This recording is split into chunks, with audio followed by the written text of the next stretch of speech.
Dear friends, എല്ലാവർക്കും ഒരു പുതിയ വീഡിയോയിലേക്ക് സ്വാഗതം. നമ്മൾ ഇന്ന് ചെയ്യാൻ പോകുന്നത് ഓവേർട്ട് നാർസിസിസ്റ്റിനെ കുറിച്ചുള്ള ഒരു ചെറിയ വീഡിയോ ആണ്. നിങ്ങൾക്കെല്ലാം അറിയാവുന്ന പോലെ തന്നെ നാർസിസിസ്റ്റുകളിൽ പല ടൈപ്പ് ഉണ്ട്. അതിൽ overt, covert, malignant, communal, vulnerable, ഈ 5 പ്രധാനപ്പെട്ട ട്രൈറ്റുകളാണ് അതിലുള്ളത്. ഓവേർട്ട് നാർസിസിസ്റ്റുകളിൽ ഏറ്റവും പ്രധാനമായിട്ട് നമ്മൾ കാണേണ്ടത് ഗ്രാൻഡിയോസ് സെൽഫ് ഇമേജ് കൊണ്ട് നടക്കുന്നവരാണ്. താനാണ് ഏറ്റവും പ്രധാനപ്പെട്ടവനെന്ന് ഭാവിക്കുന്നവരാണ് അത്തരക്കാർ. തങ്ങളുടെ കഴിവും പദവിയും അല്ലെങ്കിൽ നേട്ടങ്ങൾ മറ്റുള്ളവരുടെ നേട്ടങ്ങളെക്കാളും ഉയർന്നതാണെന്ന് അവർ വിശ്വസിക്കുന്നു. മറ്റുള്ളവരുടെ കഴിവുകളും നേട്ടങ്ങളും ഒക്കെ തന്നെ ഒന്നുമല്ല, അത് ചെറുതാണെന്നും അവർ വിശ്വസിക്കുന്നു. അറ്റൻഷൻ സീക്കിംഗ് ആണ്. അതായത് ഏതൊരു സ്റ്റേജിലും പ്രധാനപ്പെട്ട വ്യക്തി താനായിരിക്കണം തീരുമാനം എടുക്കേണ്ടത്. എല്ലാവരും ഇയാളുമായിട്ട് വന്ന് കൺസൾട്ട് ചെയ്യണം. പലപ്പോഴും സംഭാഷണങ്ങളിലായിക്കോട്ടെ, ഏതൊരു സാഹചര്യങ്ങളിലായിക്കോട്ടെ, ഏറ്റവും മുമ്പിൽ നിന്ന് ആളുകളുടെ ശ്രദ്ധ പിടിച്ചു പറ്റാൻ നോക്കുന്നവരായിരിക്കും ഇത്തരക്കാർ. അറഗന്റ് ആറ്റിറ്റ്യൂഡ്, അതായത് അഹങ്കാരികളായിരിക്കും ഇത്തരക്കാർ. മറ്റുള്ളവരെ അവജ്ഞയോടും പുച്ഛത്തോടുമായിരിക്കും ഇത്തരക്കാർ കാണുന്നത്. അത് കഴിഞ്ഞാൽ എക്സാജറേറ്റഡ് അച്ചീവ്മെൻറ്റ്സ്, പൊതുവെ സ്വയം പൊക്കികളാണ് ഇത്തരക്കാർ. വലിയ കാര്യങ്ങളൊക്കെ നടത്താൻ കഴിവുള്ള ആളാണെന്ന് അഭിനയിക്കുക. ഇത് കേട്ടും കണ്ടും മറ്റുള്ളവർ ഇയാളെ സ്ഥിരമായി സ്തുതിക്കും എന്ന തോന്നലുള്ളവരാണ് ഇത്തരക്കാർ. കരിഷ്മാറ്റിക് ചാം, അതായത് അവരുടെ സ്വഭാവം മറ്റുള്ളവർ തിരിച്ചറിയുന്നതിൻ്റെ മുമ്പ് തന്നെ മറ്റുള്ളവരെ കയ്യിലെടുക്കാൻ കഴിവുള്ളവരാണ് ഇത്തരക്കാർ. ആളുകളെ ആകർഷിക്കാൻ കഴിവുള്ളവരും കൂടിയാണ് ഇത്തരക്കാർ. ലാക്ക് ഓഫ് എമ്പതി, ഇത് എല്ലാ നാർസിസിസ്റ്റുകളെയും കോമൺ ആയിട്ടുള്ള ഒരു സ്വഭാവം തന്നെയാണ്. സഹതാപമോ അനുകമ്പയോ സഹാനുഭൂതിയോ ഇല്ലാത്തവർ.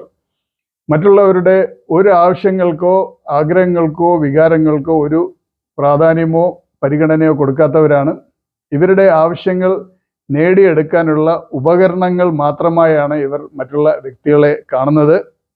അഡ്മിറേഷൻ ക്രേവിങ്, അതായത് അച്ഛനാണ് അച്ഛാ, എൻ്റെ അച്ഛൻ, സാറാണ് സാറേ, ഏറ്റവും നല്ല സാർ എന്ന ഒരു ലൈൻ വഴിയാണ് ഇവർ പോകുന്നത്.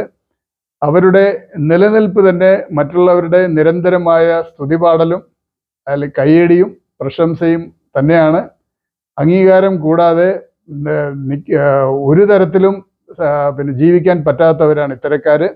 മാനിപ്പുലേറ്റീവ് ടെൻഡൻസീസ്, അതായത് ഇത് എല്ലാ നാർസിസിസ്റ്റിലും ഉള്ളതാണ്. വക്രബുദ്ധി കാണിക്കുക, കൃത്രിമത്വം കാണിക്കുക. അവർക്ക് വേണ്ടത് നേടിയെടുക്കാൻ, അത് പദവി ആയിക്കോട്ടെ, അധികാരമായിക്കോട്ടെ, അല്ലെങ്കിൽ സ്വത്തോ പണമോ ആയിക്കോട്ടെ, മറ്റുള്ളവരെ ചൂഷണം ചെയ്യാൻ ഒരു തരത്തിലുള്ള കുറ്റബോധവും ഇല്ലാത്തവരാണ് ഇത്തരക്കാർ. പിന്നെ കോമ്പറ്റിറ്റീവ് നേച്ചർ, ജീവിതത്തെ ഒരു മത്സരമായി കാണുന്നവരാണ് ഇത്തരക്കാർ.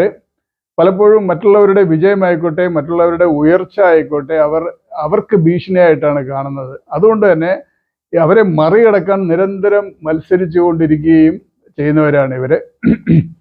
മറ്റുള്ളവർ എന്താണ് അച്ചീവ് ചെയ്തിരിക്കുന്നത് എന്നുള്ളത് നോക്കി നടക്കുന്നവരാണ് ഇത്തരക്കാർ. പിന്നെ അപ്പോളജറ്റിക് ബോൾനെസ്, തൻ്റെ കുറ്റങ്ങൾ ഒരിക്കലും സമ്മതിക്കാത്തവരാണ് ഇത്തരക്കാർ. അവർ ചെയ്തതാണ് ശരിയെന്ന് വരുത്തി തീർക്കുകയും ചെയ്യും.